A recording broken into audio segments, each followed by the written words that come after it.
Good morning everyone, ito po ang inyong lingkod, si Pastor Ruel Camia po mula po dito sa Winnipeg, Manitoba, Canada para po sa ating pag-aaral ng Salita ng Diyos ngayong umaga. Welcome po sa Tinig ng Pag-asa. Ngayong pong araw na ito ay January 11. Ayan, January 11 na po, Thursday, 7:35 in the morning dito po sa dako ng Canada. At pagpalain po kayo ng Panginoon. Ang kanyang biyaya at kapayapaan nawa ang maghari sa ating mga buhay. Sa ating pag-aaral po ngayong umaga, ang ating topic ay pinamagatang The Just Shall Live by Faith. Habakuk chapter 2 verse 4 at Romans chapter 1 verse 17. Ito pong talatang ito ang nagbigay ng inspirasyon kay Martin Luther kung bakit ang Reformation nung kanyang panahon ay nagkaroon ng katuparan. So mahalaga pong pag-aralan ito at ito po ay hindi dahil ginawang bannering slogan ng mga reformers, kung hindi ito po ay biblical at ito po ay dapat nating matutunan. In this message for today, we need to hold two texts together because one is the key to the other. Ito pong dalawang talatang ito, hango ang isa sa Old Testament at yung isa naman ay hango sa New Testament. By the way, there are 3 verses in the New Testament pertaining to this. Yung katagang the just shall live by faith. Pero mamaya po natin yung titingnan. Puntahan po muna natin ang mga talata. Unahin po natin yung declaration ni Apostle Paul sa Romans chapter 1 verse 17. At ito po yung magiging sentro ng ating pag-aaral. Sabi po ni Apostol Pablo, Romans 1:17, "For in the gospel, the righteousness of God is revealed, a righteousness that is by faith from first to last. Just as it is written, the righteous will live by faith." Ayan. So, may binanggit po dyan si Pablo, ang sabi po niya, just as it is written. Ang tanong, saan ito nasusulat? So, pag sinabi po ng Bible na ito'y nasusulat, kapag sinabi po sa New Testament, just as it is written, asahan po natin, meron po itong reference in the Old Testament. At ang reference na ito, kung saan kinote ni Apostle Paul, yung kanyang isinulat sa Romans chapter 1:17, ay nasa Habakuk chapter 2 verse 4 nga po. At ang sabi, "Behold, his soul is puffed up, it is not upright within him, but the righteous shall live by his faith." So mamaya aralin natin ano ba ang context niyan kay Habakuk. Ano ba yung setting kung bakit niya sinabi yung mga bagay na yan. Mamaya po natin yan uunawain.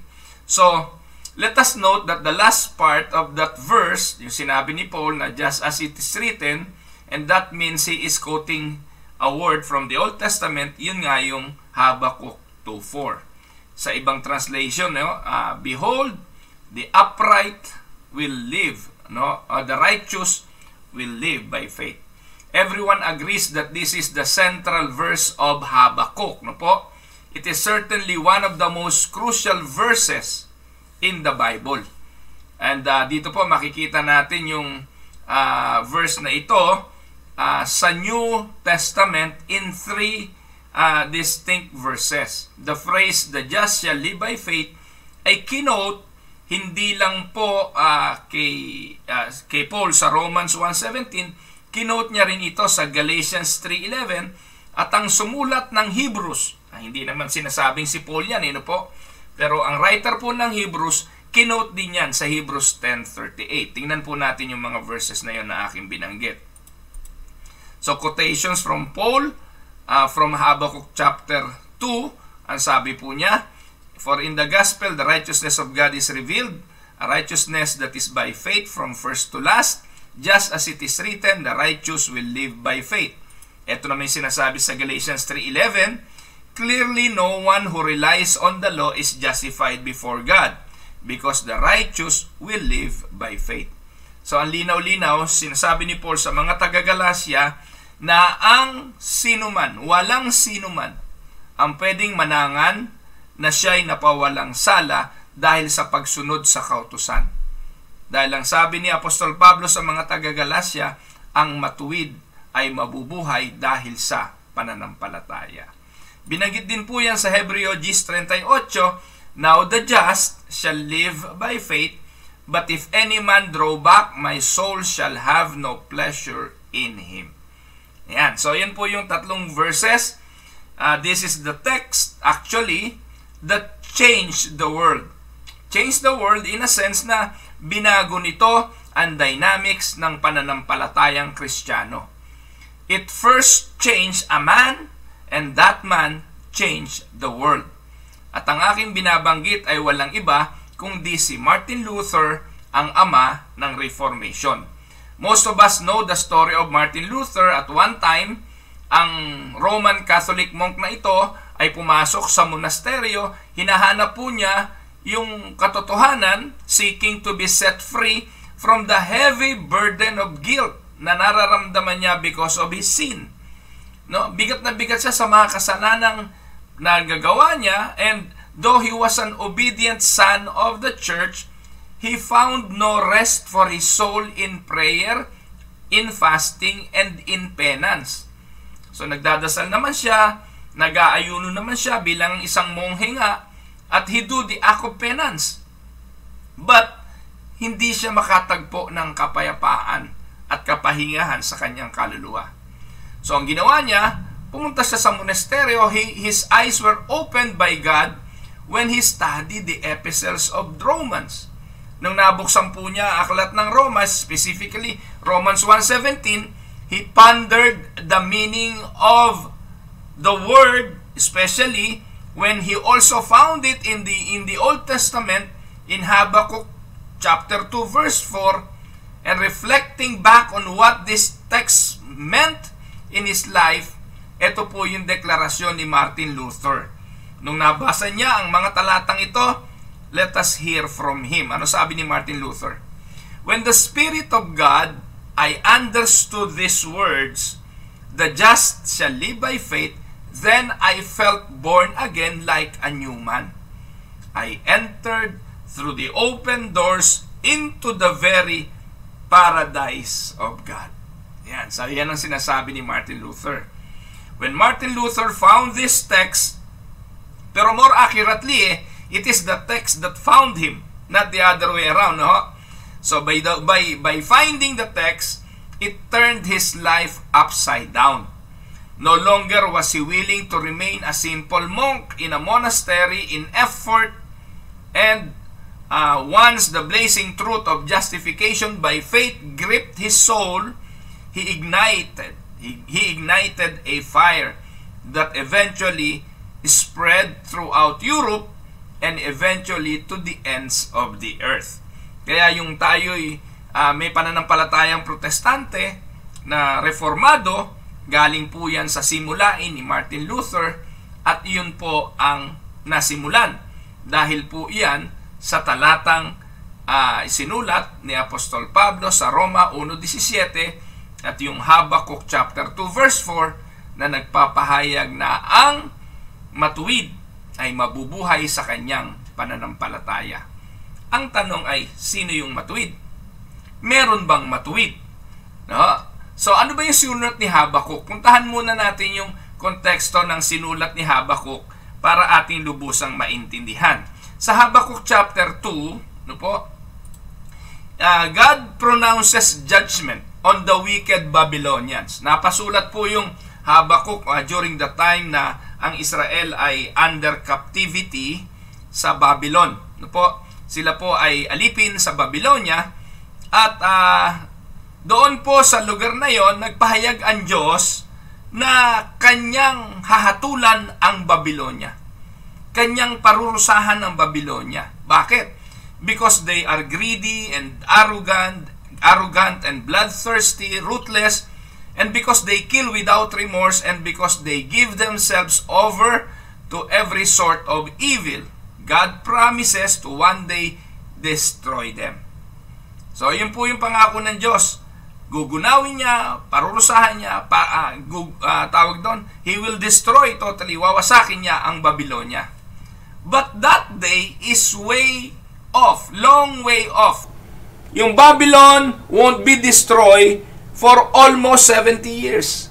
Nung ipinahayag ng Diyos ito, hindi naman antimano, ginunaw niya at nilupig niya ang Babylonia. Alam niyo po ba na yung pangako ng Diyos na pagwasak dito ay nangyari 70 years. So, sa loob ng 70 years, napakarami pang panahon ng pagnanakaw, pangungulimbat, pagpatay, at kung ano-ano pang kasamaan.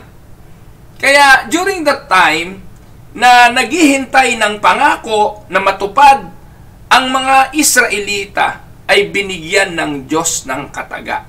Ano po? Their end, the end of Babylon is determined, but it won't happen for a long time. Ang tanong, what do you do while you watch the bad guys steal and kill and behead their enemies? So anong gagawin mo kung ikay Israelita during that time na hinihintay mo yung pagpaparusa sa bansang Babylonia pero hindi pa nangyayari? What do you do when evildoers come to power? Ang sabi ng Habakuk, the just shall live by faith. What do you do when your prayers go unanswered? Ang sabi ni Habakuk, the just shall live by faith. What do you do when your dreams turns to ashes?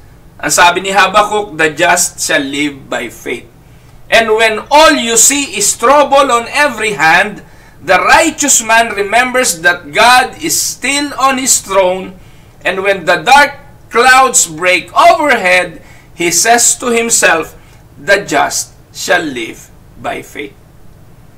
So, yan po yung kataga ng Diyos. Yan ang konteksto. Nung sinabi ng Diyos na the just shall live by faith, they were in a situation na talagang hindi maayos. Sila ay nasa sitwasyon na alipin ng mga Babylonians. At sa mga panahong yon, anong dapat mong gawin? Ang sabi ng Habakuk, sabi ng Diyos, the just shall live by faith.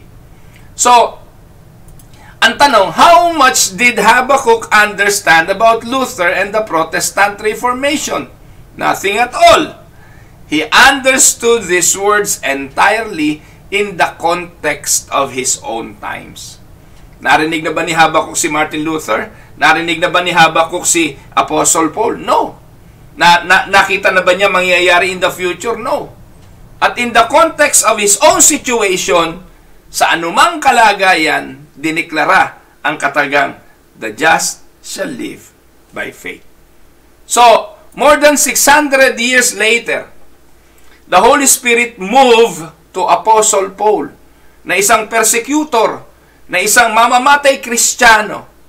And the Apostle Paul quotes these words to prove that the gospel was no innovation but had been predicted in the Old Testament. Pinakita ni Apostol Pablo na ang ebanghelyong ito, that the just shall live by faith, o yung justification by faith, ay hindi imbento at hindi gawa-gawa lang, kung hindi ito ay nakasulat na sa banal na kasulatan long before he existed. Na bago pa lumitaw si Apostol Pablo, bago pa lumitaw yung si Martin Luther at ang Reformation, ito po ay malinaw nang itinuturo in the Old Testament na righteous shall live by faith. Ito yung tinatawag na justification by faith. Kaya nga, 1,500 years after that, si Martin Luther nakita rin at nasumpungan ang kapayapaan sa mensaheng ito ng lumang tipan. Take note mga kapatid na yung pagtuturo ni Apostol Pablo ng justification by faith ay hindi likha.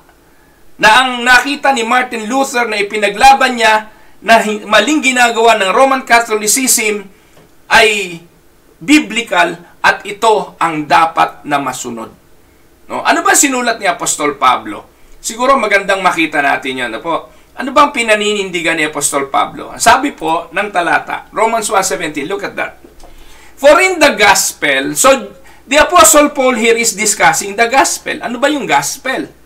Si Jesucristo, yung kanyang buhay, yung kanyang kamatayan, yung kanyang pagliligtas, yung pagbibigay ng kanyang buhay in replacement sa ating mga buhay.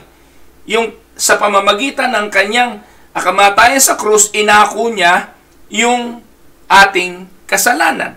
At yung kanya namang katuwiran, yung kanyang righteousness, ibinigay niya sa atin. That is the gospel. Kaya nga, good news yun eh. Yung good news ay yung kawalan natin ng pag-asa ay tinugunan ng Diyos sa pamamagitan ng pag-asang alok ng ating Panginoong Hesukristo. So that is the gospel. For in the gospel, ang sabi, the righteousness of God is revealed. So yung katwiran ng Diyos ay ipinahayag sa pamamagitan ng Ebanghelyo, sa pamamagitan ng Panginoong Hesukristo. A righteousness that is by faith. So yung kaligtasan at ang pagiging matuwid na alok ng Panginoong Hesukristo ay sa pamamagitan daw ng pananampalataya.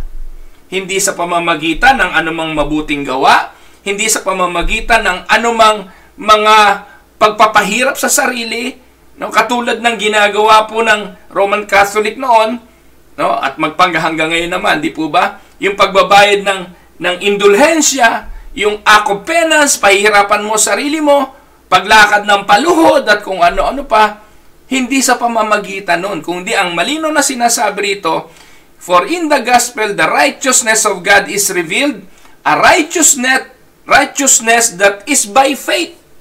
Ang maganda rito, from first to last. Ibig sabihin, from the Old Testament up to the New Testament and up to our present time, righteousness can only be gained by faith. Faith alone. Sola fide. Just as it is written, righteous will live by faith. Now, in the previous verse, bago tayo pumunta sa 17, may magandang sinasabi si Paul sa verse 16. Tingnan po natin, isama natin yung verse 16. Sabi po sa Romans 1:16 to 17, for I am not ashamed of the gospel of Christ. Sabi ni Paul, hindi ako nahihiya sa ebanghelyo ni Kristo. For it is the power of God unto salvation. Yung ginawa ng Panginoong Hesukristo, yung kanyang pagkakabayubay sa krus ng Kalbaryo, yung kanyang ebanghelyo, hindi ko ito ikahihiya. Bakit? Sapagkat ito'y kapangyarihan ng Diyos sa pagliligtas. Para kanino? To everyone that believeth. To the Jew first, and also to the Greek. Tapos verse 17, ito na po. For therein is the righteousness of God, revealed from faith to faith, as it is written, the just shall live by faith. Now, dito po sa verse 16, the Apostle Paul declared that the gospel is the power of God for salvation. Now, he explains kung bakit yung gospel is so powerful. Bakit po makapangyarihan yung gospel na ito? At bakit po ito ay kapangyarihan para sa pagliligtas?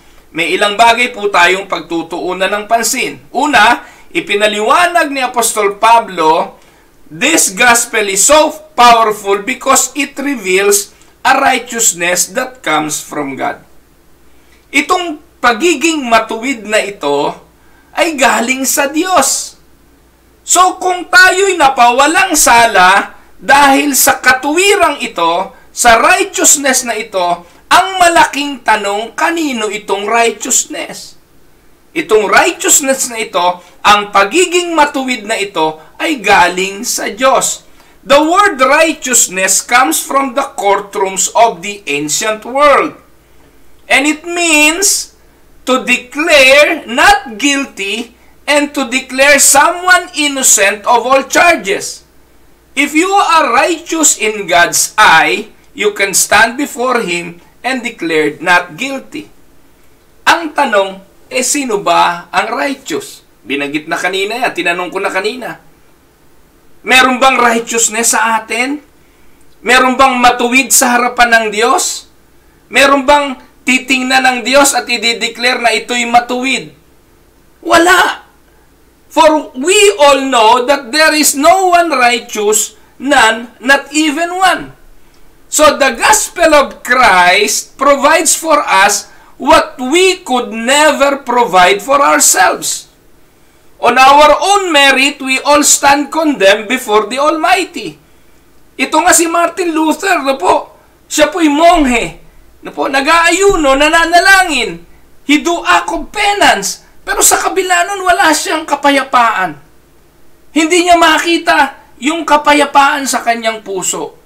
Kasi nga, iniisip niya na yung mga bagay na makapagbibigay kaluguran sa Diyos para matanggap siya ng Diyos, kailangan maging matuwid siya. Eh di ba, yan ang turo ng Roman Catholic. You need to be righteous in the eyes of God. Yan din ang turo ng maraming relihiyon ngayon. You need to be righteous before God in order for God to accept you. Eh ang tanong, kung ganon ang turo na ipinangangaral, who can be accepted in the eyes of God? No one can do his own righteousness. The gospel of Christ then provide for us what we could never provide for ourselves. Ano yung hindi natin kaya i-provide sa ating sarili? Yung maging matuwid. Sapagkat ang sabi ng Bible, wala namang matuwid. Who would dare to say, I am good enough to go to heaven? Sige nga po, who has the audacity to say to the Lord na, matuwid ako Lord, kaya dalhin mo ako sa langit? As someone has said, a clear conscience is the result of a poor memory. No po? Yung po ang katotohanan.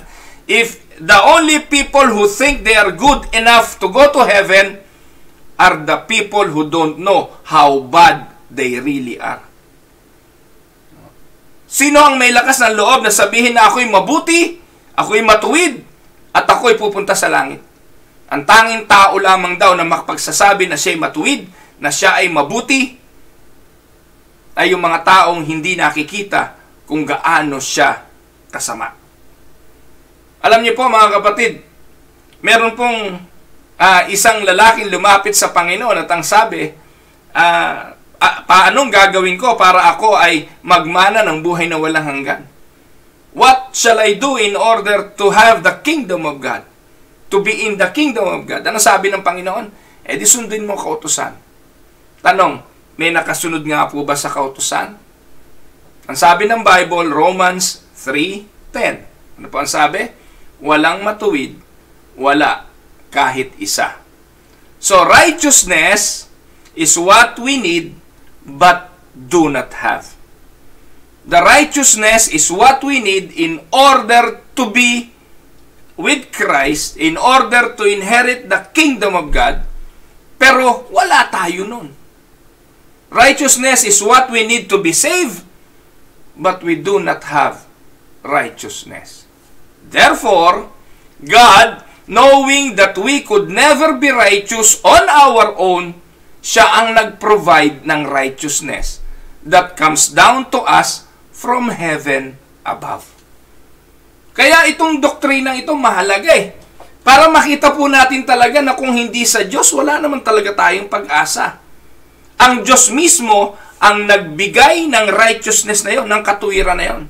Dahil sa tao, walang matuwid, wala kahit isa. Lahat tayo nagkasala, Romans chapter 3 verse 23, and we all fall short to the glory of God. Wala tayong magagawa. Kaya nga, it is not earned or deserved, it is given to us by God as a free gift. And sino yung tinutukoy dyan? Walang iba kundi si Kristo, ang ating Panginoong Hesus. Uulitin ko, paano ba yun nangyari? Alam naman natin, walang matuwid, wala kahit isa kundi si Jesus. Amen? At siya lang po yung matuwid.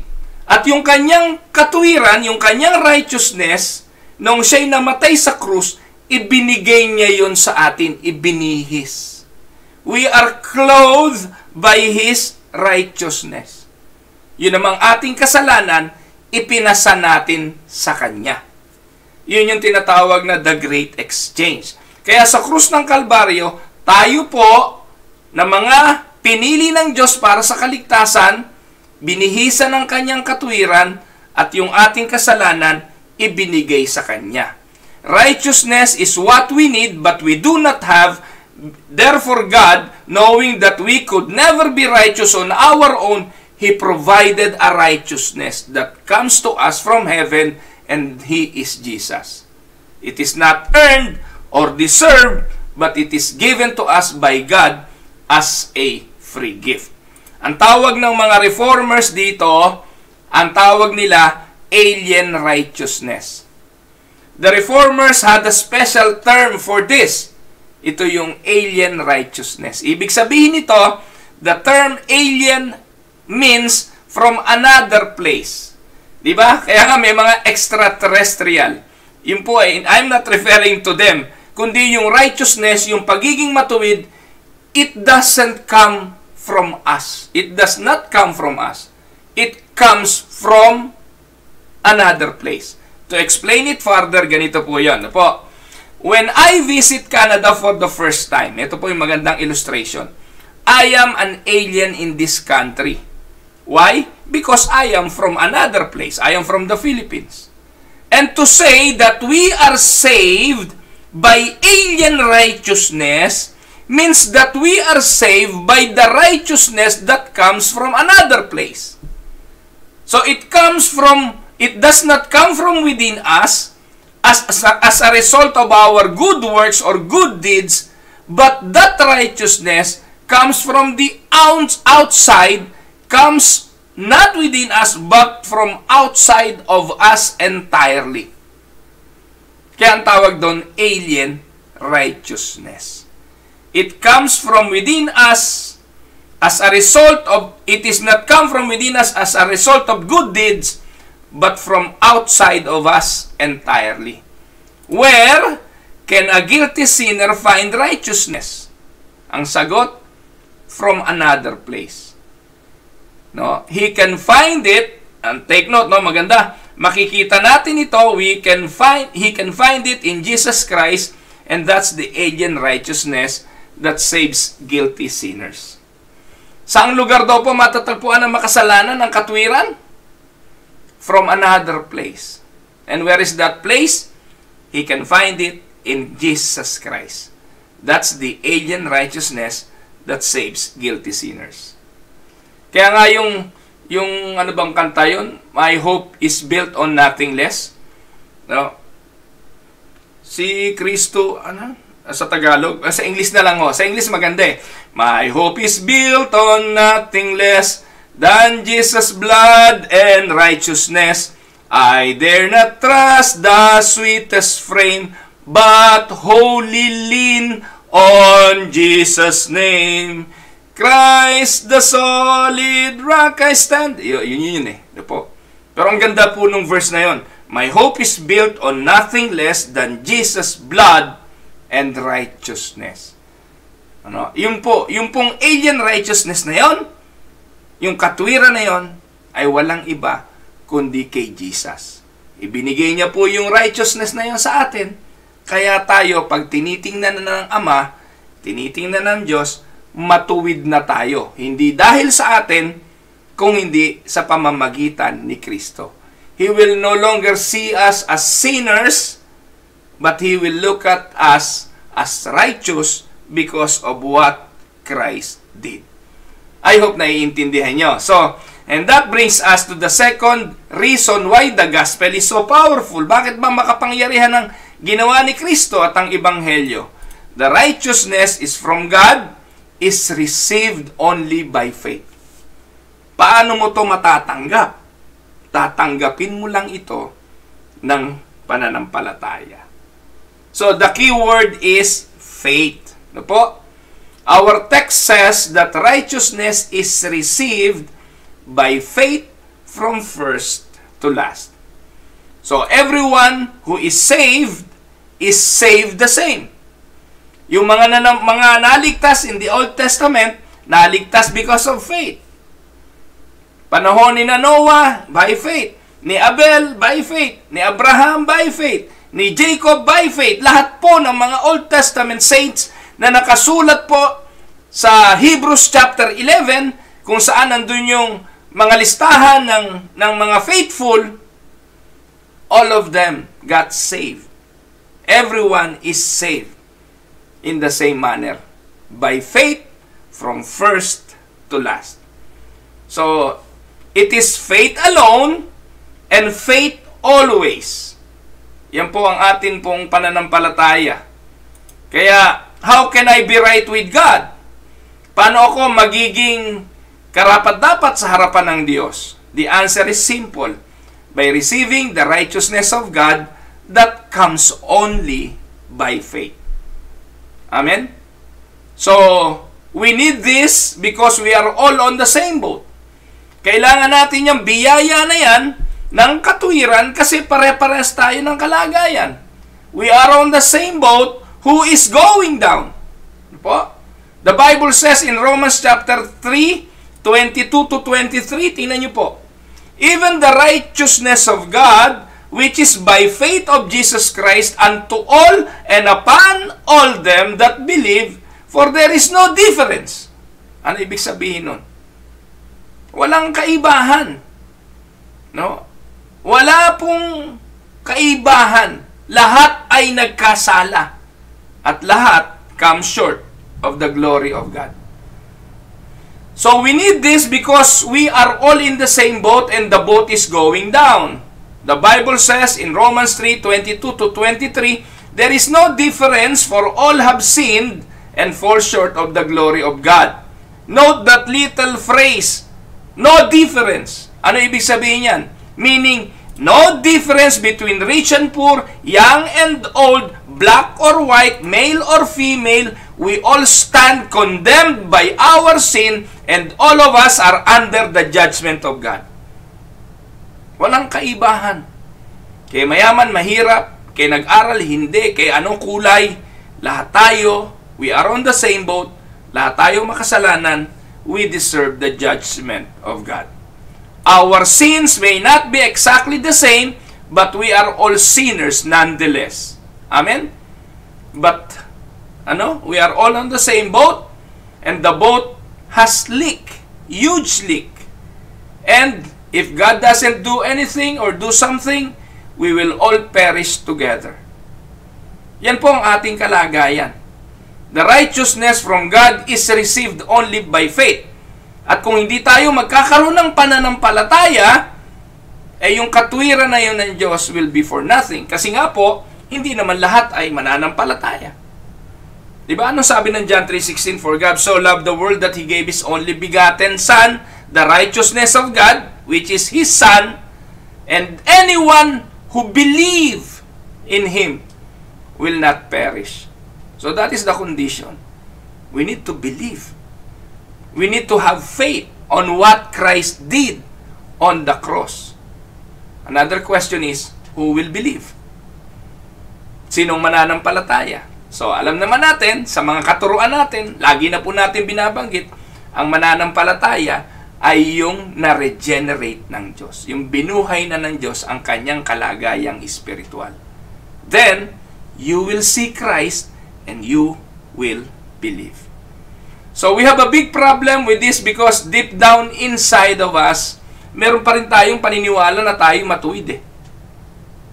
Naalala niyo po ba yung rich young ruler when he approached Christ the very first time? Ang sabi niya, mabuting guro, good teacher, what shall I do in order to inherit eternal life? Ang sabi ng Panginoon sa kanya, bakit mo ako tinatawag na matuwid? Why do you call me good? There is no one good but God. Naalala niyo po yan sa Mark chapter 10? Bakit mo ako tinatawag na mabuti? Walang mabuti kundi ang Diyos. Sapagkat binibigyan ng reiteration dito ni Jesus, even you are not righteous. Kasi alam na ni Jesus, ipagpipilitan ng lalaking ito na nakasunod siya sa kautusan. Na nakasunod siya sa kautusan, kaya pwede siyang pumasok sa kaharian ng langit. Pero pinatunayan naman ng Panginoon na hindi siya nakasunod sa kautusan dahil nung inutusan niya itong ibenta ang lahat ng kanyang ari-arian at sumunod sa kanya, hindi naman ito sumunod. At ang sabi ng Panginoon sa kanyang mga alagad, nakita nyo na, wala naman talagang matuwid at walang makakapasok sa kaharian ng langit. It is difficult for any person to enter the kingdom of God if you are looking for yourselves as righteous. Because our own righteousness, we have none. And if we think we are righteous in the eyes of God, we are just fooling ourselves. Kaya ano sabi ng Panginoon? Imposible ika. Mas madali pa ang camel pumasok sa butas ng karayom kesa sa ang mayaman, referring to that person, but that person represents all of us. That person represents all of us.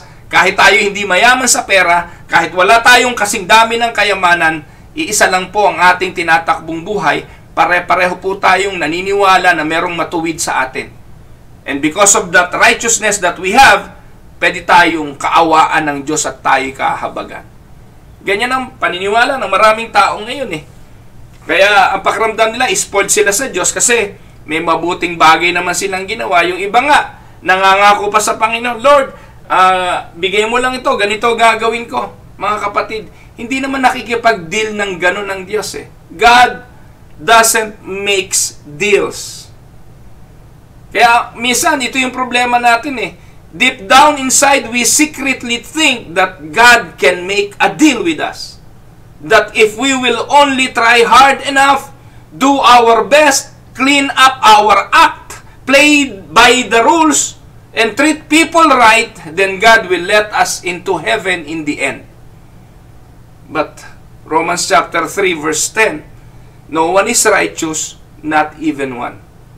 The only righteous person anywhere else for that matter is Jesus Christ. Jesus is the only righteous man who ever lived. Tinukso pero hindi nagkasala, na natiling matuwid. So Jesus Christ was pure, holy, and perfect in everywhere. No? And in every way. He never sinned, not even one time. Though he was severely tempted, he never gave in. All the rest of us, you and me, fall short of the glory of God. That we cannot begin to compare to him. He is the only righteous man ever to walk this earth. And what we do, we crucified him.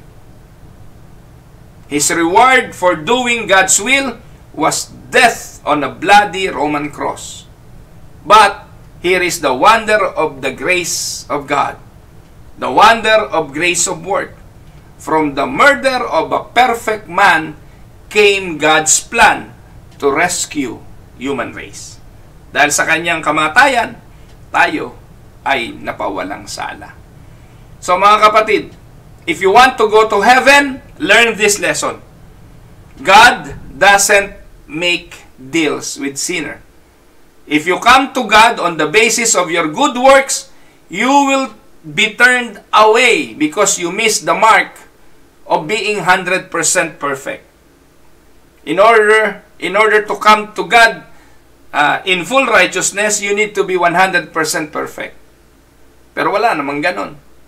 But if I come to God on the basis of the righteousness provided by the Lord Jesus Christ, then you will be accepted. Amen? So, kaya po, makapangyarihan ng Ebanghelyo, the righteousness from God is received, can only be received by faith. Yung pangatlo, the third reason why the gospel is so powerful, because by the righteousness in the gospel, men and women are declared just in the eyes of God. Po. Sa pamamagitan po ng katuwiran at kapangyarihan ng Ebanghelyo, ang lalaki at babae ay dideklara sa mata ng Diyos na matuwid. And to prove this point, yung pong Habakuk 2:4 ay kinote ni Apostle Paul. Ang sabi ni Apostle Paul, the just shall live by faith.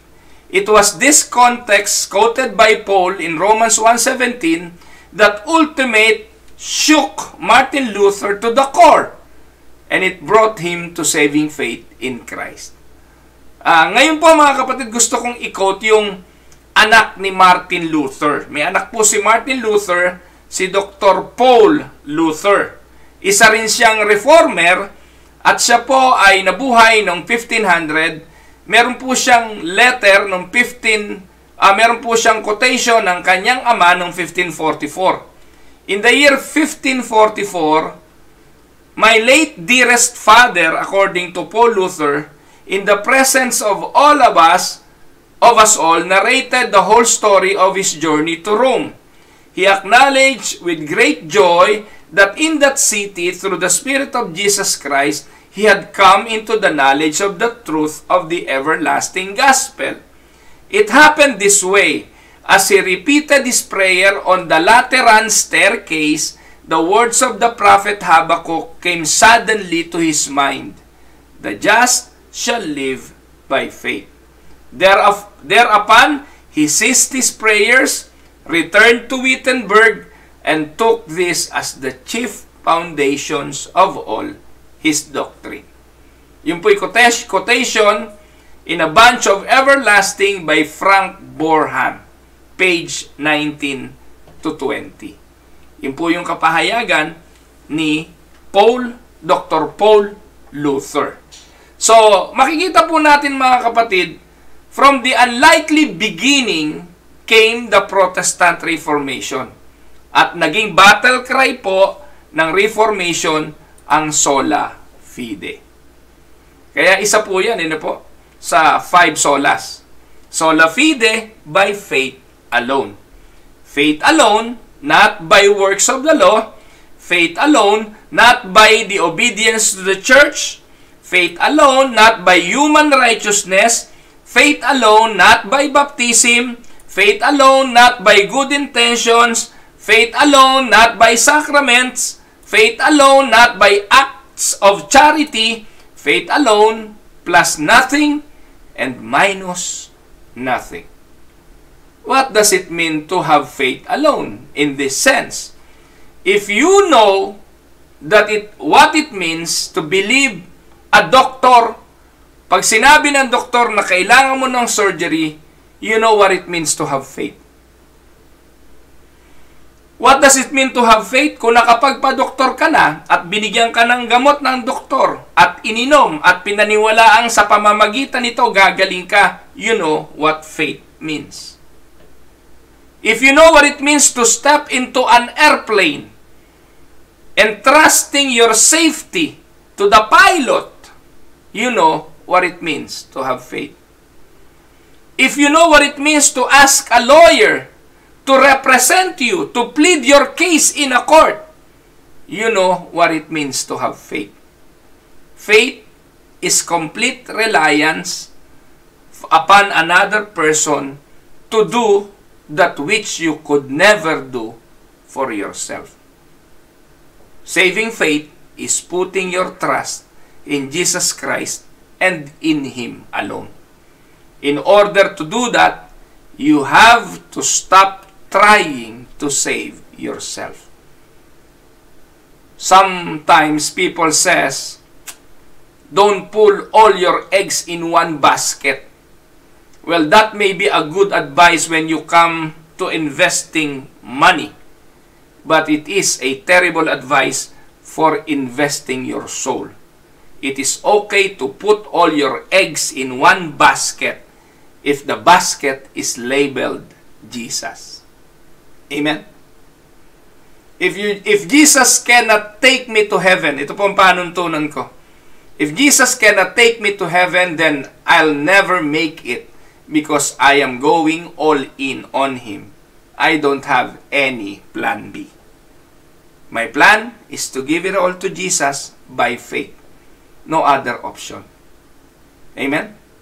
And let me say it as plainly as I can. There is good news and bad news from our text.